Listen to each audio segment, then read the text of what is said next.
Hello friends, आप देख रहे हैं आपका चैनल शेयर बाज़ार विद आयुष। और दोस्तों, इस वीडियो में हम फिर से बात करने वाले हैं जो टाटा टेक्नोलॉजीज़ लिमिटेड आईपीओ को लेकर डाउट्स है।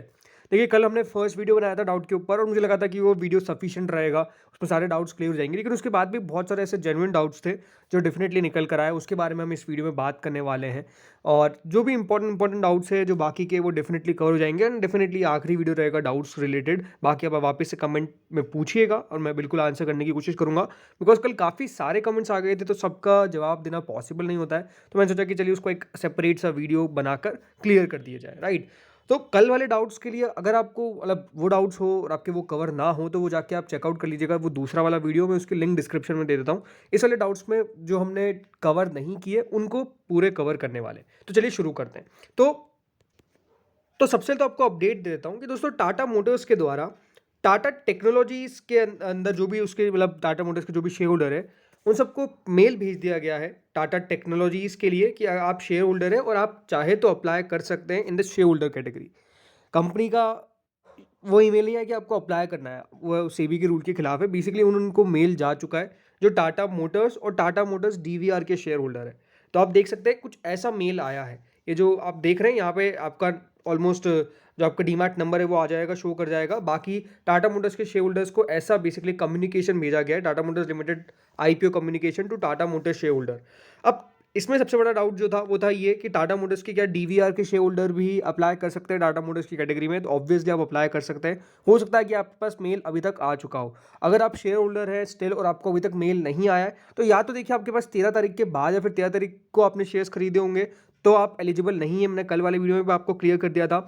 या तो आपके पास अगर शेयर पहले से थे और अभी भी है तो हो सकता है कि आपका अभी तक मेल ना आया हो, वो आपको आ जाएगा विद इन 1 डे, राइट। 24 घंटे के अंदर अंदर आ जाना चाहिए अब तो मेरे हिसाब से, बिकॉज ऑलमोस्ट सबके पास मेल पहुंच चुके। हाँ देखिए, पहले शुरुआत में ऐसा हुआ था कि किसी को जल्दी पहुंच गए, किसी को बाद में आए, बट उस वो कोई प्रॉब्लम नहीं है। अभी और 24 घंटे आप वेट कर सकते हैं अगर आप जेन्युइनली अब सही आपने सही टाइम पे स्टॉक को बाय कर रखा था, राइट। तो होपफुली ये तो क्लियर हो चुका होगा कि Tata Motors and Tata Motors DVR share holders apply कर सकते हैं शेयर होल्डर कैटेगरी में। और उन सबको कंपनी के द्वारा वो कम्युनिकेशन जा चुका है कि आप चाहे तो शेयर होल्डर कैटेगरी में भी अप्लाई कर सकते हैं। ये कंपनी ने क्लियर कर दिया है। अब दोस्तों, तो सबसे इंपॉर्टेंट क्वेश्चन सबके दिमाग में है कि बेसिकली शेयर होल्डर कैटेगरी वालों को फ़ायदा है तो है क्या, और कितने लॉट्स के लिए उनको अप्लाई करना है कि उनको अलॉटमेंट मिल सके। देखिए, सबसे पहली बात तो आपको मैं क्लियर कर देता हूँ। याद रखिएगा, शेयर होल्डर कैटेगरी और आप चाहे तो +1 और कैटेगरी कोई भी चाहे तो अप्लाई कर सकते हैं। देखिए, फ़ायदे का मतलब यही होता है कि आपको सिर्फ क्या शेयर होल्डर कैटेगरी दे देते हैं और बाकी आप दूसरा कोई कैटेगरी में अप्लाई नहीं कर सकते, ऐसा नहीं है। शेयर होल्डर्स के लिए फ़ायदा यही है कि आप या तो शेयर होल्डर कैटेगरी में तो लगा ही लगाएं, प्लस चाहे तो रिटेल में लगाएं, प्लस चाहे तो स्मॉल एच में लगाएं, या प्लस चाहे तो आप एच में लगाएं, यानी जो बिग कैटेगरी होती है। तो आपके पास ये एडवांटेज है कि आपके पास दो कैटेगरीज अप्लाई करने के लिए, एक शेयर होल्डर प्लस रिटेल या एच या स्मॉल एच, ये दोनों तीनों कैटेगरीज आपके पास प्लस अप्लाई करने के लिए। तो होपफुली तो क्लियर हो चुका होगा। दूसरी बात, रिटेल में तो लॉटरी बेसिस पे अलॉटमेंट है, राइट। रिटेल में अगर आपको अलॉटमेंट मिलेगा तो लॉटरी बेसिस पे मिलेगा, बट क्या शेयर होल्डर में भी ऐसा ही है? तो बिल्कुल नहीं। शेयर होल्डर कैटेगरी में दोस्तों जो अलॉटमेंट है वो है प्रोपोर्शनेट बेसिस पर। अब इसका मतलब क्या होता है मैं आपको क्लियर कर देता हूँ, बिकॉज वो शायद तक कल थोड़ा सा गलत कम्युनिकेट हो गया, बिकॉज उसमें भी काफ़ी डाउट थे। देखिए, शेयर होल्डर कैटेगरी जो है उसमें आप चाहे तो कितने लॉट्स लगा सकते हैं? 13 लॉट, 1 से 13 लॉट लगा सकते हैं। अब प्रोपोर्शनेट बेसिस का मतलब क्या होता है दोस्तों? एक प्रपोर्शन सेट किया जाता है कि उसके बाद हम कह सकते हैं कि जो अलॉटमेंट होगी वो लॉटरी पे हो जाएंगे, लेकिन वो प्रोपोर्शनेट को क्लियर करने के बाद। नाउ जैसे मैंने आपको कल भी कहा था कि अगर 1 गुना सब्सक्राइब होती है शेयर होल्डर कैटेगरी तो ऑलमोस्ट सबको अलॉटमेंट मिलने वाला है।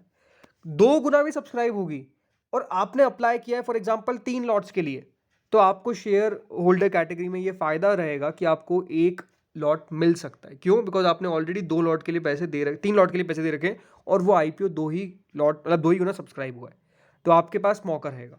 तो इसका मतलब ये है कि मान लीजिए 13 गुना सब्सक्राइब हुआ है शेयर होल्डर कैटेगरी और आपने अप्लाई किया है फॉर 13 लॉट्स, तो देखिए बहुत ज़्यादा चांसेस है कि आपको 1 लॉट मिलेगा ही मिलेगा।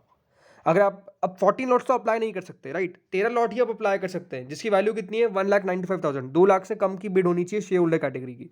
लेकिन मान लीजिए 15 गुना सब्सक्राइब हो जाता है और आपने अप्लाई किया है फॉर 13 लॉट्स, तो ये है कि आपका नंबर ज़्यादा आगे आएगा। क्यों? बिकॉज किसी ने अगर सिर्फ एक ही लॉट के लिए शेयर होल्डर कैटेगरी से अप्लाई किया है तो उसका नंबर पीछे पीछे, लेकिन आपने 13 लॉट के लिए अप्लाई किया है तो डेफिनेटली आपका नंबर आ सकता है जल्दी। लेकिन अगेन जब 15 लॉट हो जाता है तो फिर डेफिनेटली आपको डिपेंड करेगा वो आपके लक के ऊपर। लेकिन ये कब होगा? After 13 times subscription. अगर वो 13 गुना सब्सक्राइब हो रहा है शेयर होल्डर कैटेगरी, मैं किसकी बात कर रहा हूँ? सिर्फ शेयर होल्डर कैटेगरी की, टोटल आईपीओ की नहीं। सिर्फ शेयर होल्डर कैटेगरी अगर 13 गुना से ज़्यादा सब्सक्राइब होती है, 14 times, 15 times, 16 times, 20 times, 30 times, तो फिर जाके दोस्तों वो लक पे डिपेंड करेगा। लेकिन अगर 13 टाइम सब्सक्राइब हुई है और अपने 13 लॉट ही अप्लाई करे हैं तो फिर आपके चांसेस ज़्यादा हो जाएंगे अलॉटमेंट पाने के। मान लीजिए 12 गुना सब्सक्राइब होती है, अपने 13 लॉट्स अप्लाई किए हैं, तो डेफिनेटली आपका वैसे ही आपको एक लॉट मिलने के चांसेस सबसे ज़्यादा है, मिलेगा ही मिलेगा मोस्ट लाइकली।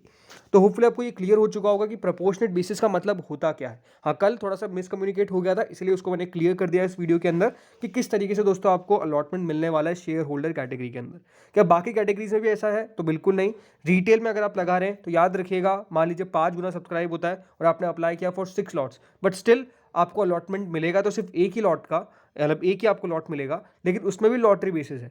तो आप सोच रहे हैं कि मान लीजिए 6 गुना सब्सक्राइब होता है रिटेल पोर्शन, राइट? मैंने 5 लॉट्स या फिर 7 लॉट्स के लिए अप्लाई किया, 7 लॉट्स के लिए अप्लाई किया, तो क्या मुझे एक लॉट पक्का मिलेगा? नहीं।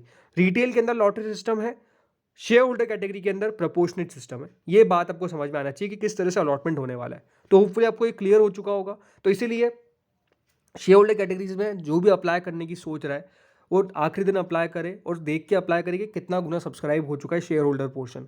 तो उससे आपको एक आइडिया लग जाएगा ना कि आपको कितने लॉट्स के लिए अप्लाई करना है, राइट? होपफुली ये डाउट सबका क्लियर हो चुका होगा, राइट? अब एक और क्वेश्चन जो आ रहा है मेरे पास और मुझे समझ नहीं आ रहा है कि वो क्वेश्चन आ क्यों रहा है कि अप्लाई करे तो करे कैसे। अब देखिए, आपका कोई भी ब्रोकर है, राइट, वो आपको देगा मौका अप्लाई करने का। मतलब देखिए होता क्या है, फॉर एग्जांपल जीरोधा से कोई अगर लगाता है, जैसे मैं जीरोधा से अप्लाई करता हूँ काफ़ी बार आईपीओ, तो वहाँ पर दोस्तों लिखा आएगा टाटा टेक्नोलॉजीज, राइट? आप उसके ऊपर क्लिक करेंगे और क्लिक करने पे आपको ऑप्शन देगा। वो क्या देगा? या तो आप रिटेल में लगाइए, ठीक है, पहला ऑप्शन तो आपके पास ये है, दूसरा है शेयर होल्डर कैटेगरी का, और तीसरा है एम्प्लॉय कैटेगरी का। ये 3 आपको मिलेंगे मौके, या फिर 3 ऑप्शंस मिलेंगे। अब उसमें से आप कौन से पे क्लिक करते हैं वो आपके ऊपर है। फॉर एग्जांपल आपने शेयर होल्डर कैटेगरी पे अप्लाई कर दिया, राइट?